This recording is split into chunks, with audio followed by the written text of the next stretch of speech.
बच्चों good morning. चलिए हम आज अपनी पढ़ाई शुरू करते हैं। कक्षा 12वीं का राजनीति विज्ञान और राजनीतिक विज्ञान के हम आज परीक्षा से संबंधित कुछ आईएमपी प्रश्न हैं, उन प्रश्नों को फिर से उनका रिवीजन करेंगे। ये प्रश्न हमारे हो गए हैं, पाठ्यक्रम हो गया है। हम कुछ महत्वपूर्ण प्रश्न हैं जो परीक्षा में आ सकते हैं, उनके उत्तरों को देखेंगे। तो सबसे पहले हम देखते हैं वस्तुनिष्ठ प्रश्न। क्या वस्तुनिष्ठ प्रश्न कि प्रथम खाड़ी युद्ध को किस सैन्य अभियान के नाम से जाना जाता है? प्रथम खाड़ी युद्ध को किस सैन्य अभियान के नाम से जाना जाता है? इसके 4 ऑप्शन हैं। Operation Desert, Operation Iraqi, Operation Enduring Freedom और ऑपरेशन ब्लू स्टार। इसका सही उत्तर है ऑपरेशन डेजर्ट स्टॉर्म। क्या है? ऑपरेशन डेजर्ट स्टॉर्म सही उत्तर है। फिर दूसरा कि न्यूयॉर्क अमेरिका स्थित वर्ल्ड ट्रेड सेंटर पर आतंकवादी हमला कब हुआ था? तो इसका सही उत्तर है 11 सितंबर 2001 को न्यूयॉर्क के वर्ल्ड ट्रेड सेंटर पर आतंकी हमला हुआ था। फिर प्रश्न तीसरा 9/11 की घटना के लिए जिम्मेदार किसे माना जाता है? तो 9/11 की घटना के लिए अल-कायदा और तालिबान को जिम्मेदार माना जाता है। फिर है आगे का प्रश्न संयुक्त राज्य अमेरिका द्वारा ऑपरेशन इराकी फ्रीडम, संयुक्त राज्य अमेरिका द्वारा ऑपरेशन इराकी फ्रीडम कोड नाम से इराक पर सैन्य हमला किया गया था। कब किया गया था? तो इसका उत्तर है कि 19 मार्च 2003 को संयुक्त राज्य अमेरिका द्वारा ऑपरेशन इराकी फ्रीडम कोड नाम से इराक पर 19 मार्च 2003 को हमला किया गया था। फिर आगे का प्रश्न कि हेगमनी शब्द की जड़ें हैं प्राचीन यूनान में। हेगमनी शब्द की जड़ें हैं प्राचीन यूनान में। अब है सही जोड़ी बनाइए। तो 11 सितंबर 2001 को 19/11 की घटना घटी थी। 11 सितंबर 2001 को 19/11 की घटना घटी थी। फिर है दूसरा बैग बैंगन जैसी बहे बयार तैसी कीजिए, मतलब बैग बैंगन जैसी बही बयार तैसी कीजिए, 2 का ए। फिर है तीसरा प्रथम वर्चस्व, तो 3 का क्या है? ई फ्रांस। प्रथम वर्चस्व 3 का ई फ्रांस। फिर है चौथा संयुक्त राज्य अमेरिका का है डी। संयुक्त राज्य अमेरिका का क्या आ जाएगा सही जोड़ी में? अमेरिका। फिर है शक्तिशाली देश चीन, भारत और रूस। शक्तिशाली देश है चीन, भारत और रूस। फिर एक शब्द या एक वाक्य में उत्तर दीजिए। तो किस युद्ध में को कंप्यूटर युद्ध के नाम से जाना जाता है? किस युद्ध को कंप्यूटर युद्ध के नाम से जाना जाता है? तो कौन सा? प्रथम खाड़ी युद्ध को विश्व कंप्यूटर युद्ध के नाम से जाना जाता है। फिर है अमेरिकी वर्चस्व का युग कब आरंभ हुआ? तो शीत युद्ध के बाद से अमेरिकी वर्चस्व शीत युद्ध की समाप्ति के बाद, है ना, 1991 कब खत्म हुआ था शीत युद्ध का? 1991 से माना जाता है। फिर विश्व के किस देश का वैश्विक आगे का प्रश्न कि विश्व के किस देश का वैश्विक प्रभुत्व है, तो उत्तर है संयुक्त राज्य अमेरिका का प्रभुत्व है। संयुक्त राज्य अमेरिका। ठीक है, पहला आ गया आपका प्रथम खाड़ी युद्ध को, दूसरा शीत युद्ध की समाप्ति सन 1991। तीसरा प्रश्न है वैश्विक प्रभुत्व संयुक्त राज्य अमेरिका का। फिर चौथा है अफगानिस्तान युद्ध को किस नाम से पुकारा जाता है, तो ऑपरेशन, कौन से नाम से पहचाना पुकारा जाता है, ऑपरेशन एंड्यूरिंग,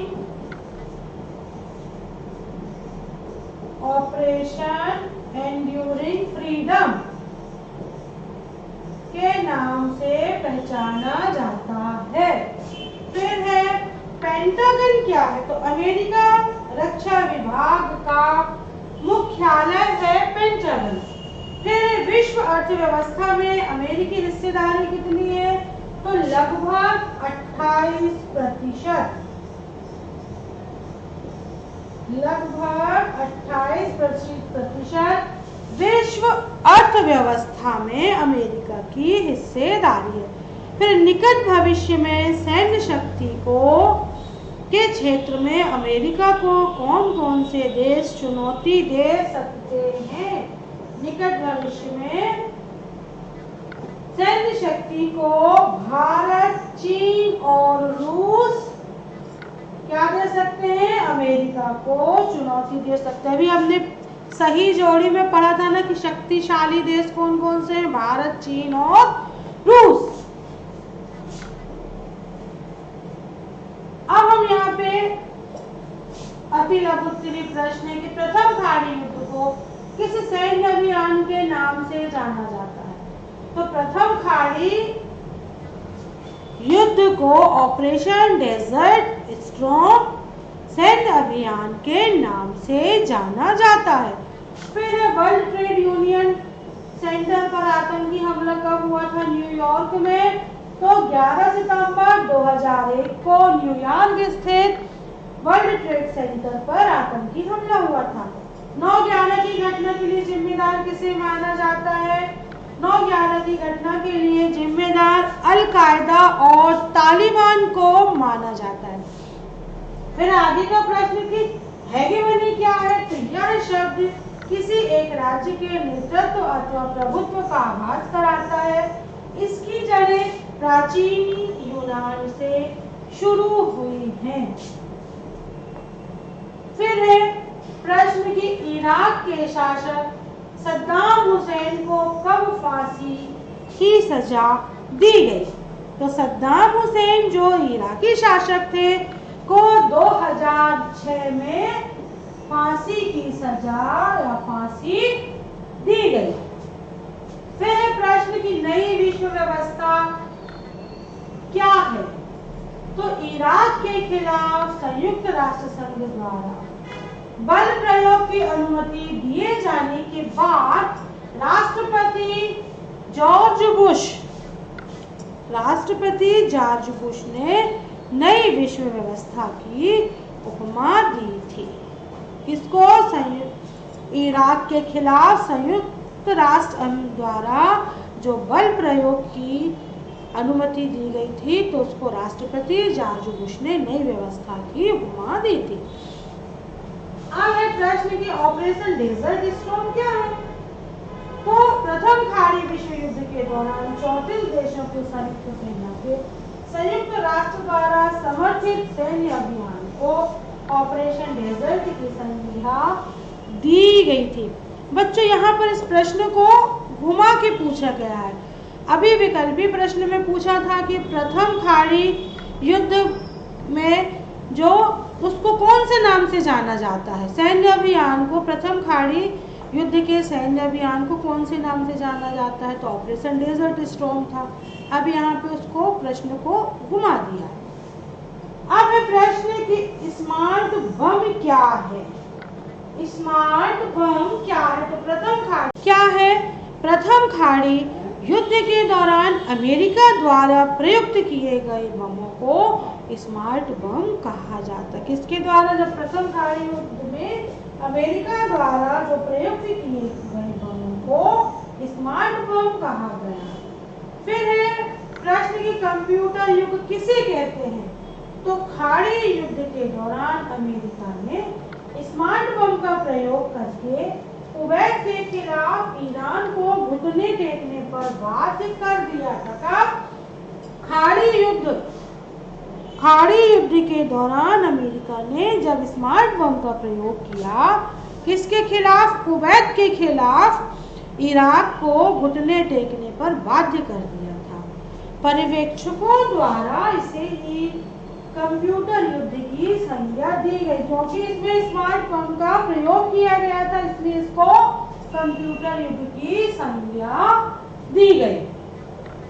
अब है प्रश्न कि अल-कायदा क्या है? तो अल-कायदा एक आतंकवादी संगठन है। अल-कायदा आतंकवादी संगठन है जो किससे संबंधित है? तालिबान और अफगानिस्तान से। अब ये प्रश्न की ऑपरेशन एंड्यूरिंग फ्रीडम क्या है? तो आतंकवाद के खिलाफ अमेरिका द्वारा विश्वव्यापी युद्ध में एक अंग के रूप में चला अभियान ऑपरेशन एंड्यूरिंग एक सैन्य अभियान था। फिर वर्चस्व का क्या अर्थ है? तो अंतरराष्ट्रीय व्यवस्था में शक्ति का एक ही केंद्र हो, उसे वर्चस्व शब्द से अभिव्यक्त किया जाता है कि जहां पर जो शक्ति है जो वो एक ही पर केंद्रित होती है। फिर है ब्रेटन वुड्स प्रणाली क्या है? तो ब्रेटन वुड्स प्रणाली के अंतर्गत वैश्विक व्यापार के नियम निर्धारित किए गए थे, जिनको अमेरिकी के बनाया गया। फिर है प्रश्न बैंडवैगन क्या है? बैंडवैगन एक रणनीति है जो अमेरिका के वर्चस्व से संबंधित है। फिर प्रश्न कि समकालीन विश्व राजनीति क्या है? तो समकालीन विश्व राजनीति द्वितीय विश्व युद्ध के बाद, विशेष रूप से 1990 के बाद की वैश्विक घटनाओं का अध्ययन ही समकालीन या विश्व राजनीति है। बच्चों, ये कुछ विकल्पी प्रश्न थे, सही जोड़ी और छोटे छोटे 1 नंबर के प्रश्न। तो मैं आशा और उम्मीद करती हूँ कि बेटा आप बहुत अच्छे से पढ़ोगे। परीक्षा का समय नज़दीक है, आपको परीक्षा की तैयारी करना है, तो आप इन सबको बहुत अच्छे से पढ़ेंगे और याद करेंगे और परीक्षा की तैयारी मन लगाकर